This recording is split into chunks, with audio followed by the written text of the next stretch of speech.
In a minute, you will be professional in rotating objects inside AutoCAD. So, enough wasting any more time, and let's start. If we need to rotate object A to be aligned with the reference line in object B, first way, by using rotate command. We'll select the object, choose the base point, R for reference, choose any 2 points on the red line.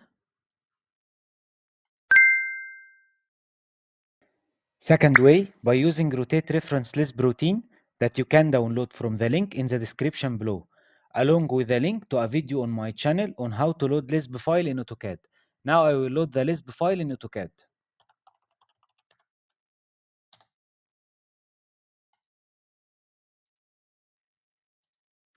To run the Lisp, I will click RR. Choosing the object, any 2 points on the red line, and the object will be rotated. Only if you liked the video, press like and subscribe to my channel.